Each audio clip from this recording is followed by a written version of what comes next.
Welcome back to Wrestling Region CC, where we bring you the most in-depth wrestling analysis and breakdowns on YouTube.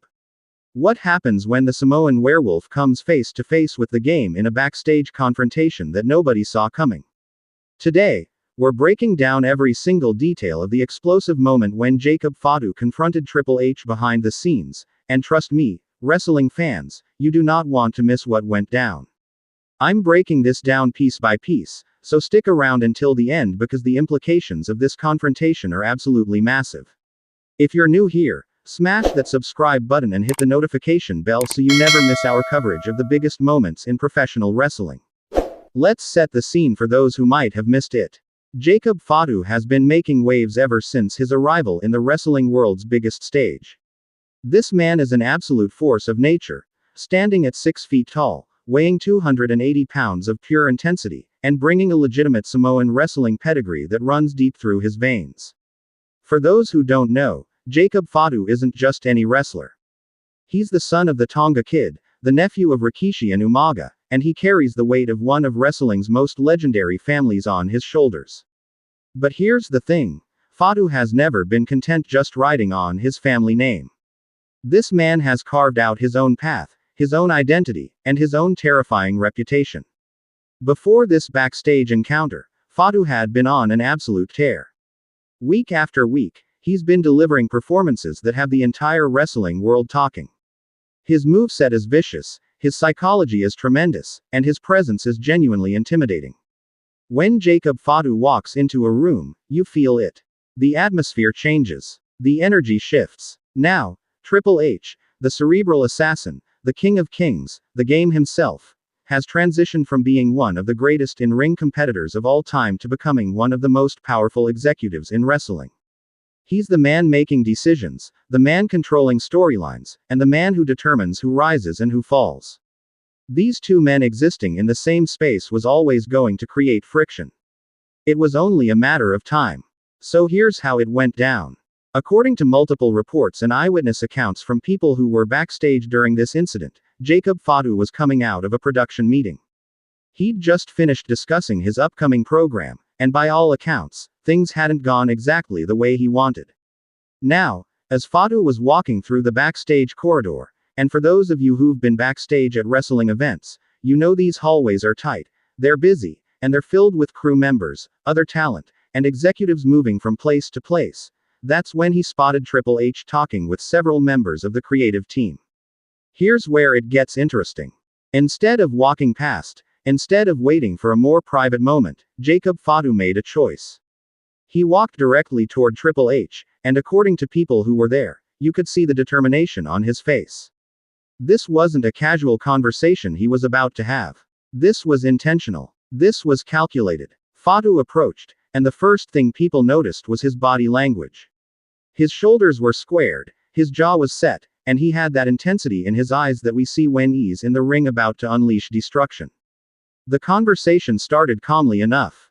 Fatu addressed Triple H directly, and sources indicate he brought up concerns about his positioning, about how he was being utilized, and about the direction of his current storyline.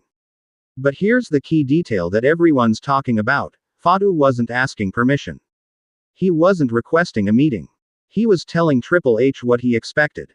Triple H, to his credit, didn't back down. The game has dealt with big personalities his entire career, both as a wrestler and as an executive. He stood his ground, listened to what Fatu had to say, and then responded in kind.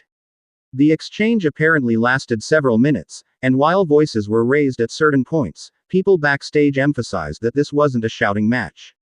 This was two alpha males, two men at the top of their respective games, having an intense professional disagreement about the business they both care deeply about. What made this confrontation so notable wasn't just the intensity, it was the mutual respect underneath it all. Both men understood they were talking to someone who's been in the trenches, who understands the wrestling business, and who has earned their position. Now let's talk about why this matters, because this confrontation has implications that stretch far beyond just one heated moment backstage. First, let's address the elephant in the room. In today's wrestling landscape, these kinds of confrontations are actually healthy for the business. When talent cares enough to fight for their position, when they're passionate enough to speak up about their creative direction, that's when we get the best storylines. That's when we get authentic fire that translates to the screen. Jacob Fatu showing this level of assertiveness tells us several things. Number 1. He believes in himself at the highest level. He's not content being just another body on the roster. He sees himself as a main event player, as someone who should be in the biggest programs and the most important matches. And honestly, based on what we've seen from him in the ring, he's absolutely right to feel that way. Number 2. This shows Fatu understands the politics of the wrestling business. He knows that sometimes you have to make noise to get attention. He knows that being a good soldier who never speaks up can sometimes mean being overlooked. By confronting Triple H directly, by making his voice heard, he's ensuring that decision makers know exactly where he stands. From Triple H's perspective, this confrontation probably earned Fatu even more respect. The game has always valued wrestlers who have confidence, who believe in themselves, and who aren't afraid to speak their minds. Throughout his own career, Triple H was notorious for policing his own character and fighting for his position. He understands that mentality because he lived it. The real question now becomes, how does this change Jacob Fatu's trajectory moving forward?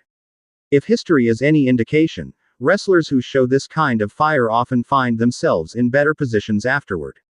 Triple H has shown repeatedly that he rewards talent who demonstrate passion, who understand the business, and who can articulate their vision. This confrontation might be the catalyst that elevates Fatu from being a strong mid-card presence to being a legitimate main event threat. There's also the possibility, and this is pure speculation but stay with me here, that this entire confrontation could be worked into an on-screen storyline. Imagine the television gold of Jacob Fatu cutting promos about respect, about earning his position, and about confronting authority. Imagine the heat he could generate if this backstage tension translates to on-screen programming. The potential there is absolutely massive. Let's zoom out and look at the bigger picture of what's happening here. Jacob Fatu represents a new generation of wrestlers who understand their worth and aren't afraid to advocate for themselves. The wrestling business has changed dramatically over the past decade. Social media has given wrestlers direct connections to fans, multiple companies are competing for talent, and wrestlers have more leverage than ever before. Gone are the days when talent would just accept whatever position they were given without question. Today's wrestlers are business people. They understand their brand value, they understand their marketability, and they understand that speaking up for themselves is sometimes necessary to reach the heights they're capable of achieving. Triple H, despite being in a position of authority, also represents someone who understands this new landscape. He's been vocal about wanting to work with talent who are invested, who care, and who want to contribute ideas. This confrontation, intense as it may have been, probably falls into that category of professional discourse that ultimately makes the product better. What's fascinating about this situation is that both men come from schools of thought that value toughness, that value standing up for yourself, and that value earning respect through action. In many ways, this confrontation was inevitable. These are two strong personalities operating in a business that rewards strength. The Samoan dynasty that Fatu represents has never been about backing down. His family's legacy is built on warriors, on fighters, on men and women who carved their names into wrestling history through sheer force of will. Jacob Fatu is carrying that torch forward, and he's doing it his own way while honoring that tradition. So where do we go from here? All eyes are going to be on Jacob Fatu in the coming weeks and months. How is he booked? What programs is he placed in? Does his positioning on the card change? These will all be indicators of how this backstage confrontation ultimately played out. My prediction. This is the beginning of something big for Jacob Fatu. Sometimes the squeaky wheel does get the grease, and when that wheel is as talented, as intense, and as legitimate as Fatu is, good things tend to follow. Triple H has built his executive tenure on recognizing talent and giving opportunities to those who seize the moment. Jacob Fatu just seized a moment in a major way. Now it's time to see what comes next. The wrestling business thrives on these real moments, these genuine flashes of intensity that remind us why we fell in love with this art form in the first place. Jacob Fatu confronting Triple H backstage isn't just a news story, it's a chapter in both men's ongoing legacies. What do you think, wrestling fans? Was Jacob Fatu right to confront Triple H directly? Do you think this will lead to a bigger push for the Samoan werewolf? And could we see this turn into an on-screen storyline? Drop your thoughts in the comments below. I read every single one and I love discussing wrestling with this incredible community. If you enjoyed this breakdown, please give this video a thumbs up. It really helps the channel grow and allows us to keep bringing you the best wrestling content. Subscribe if you haven't already, hit that notification bell, and check out our other videos where we break down the biggest stories in professional wrestling. Thank you so much for watching Wrestling Region CC. I'll see you in the next one, and until then, keep living and breathing this incredible business we all love.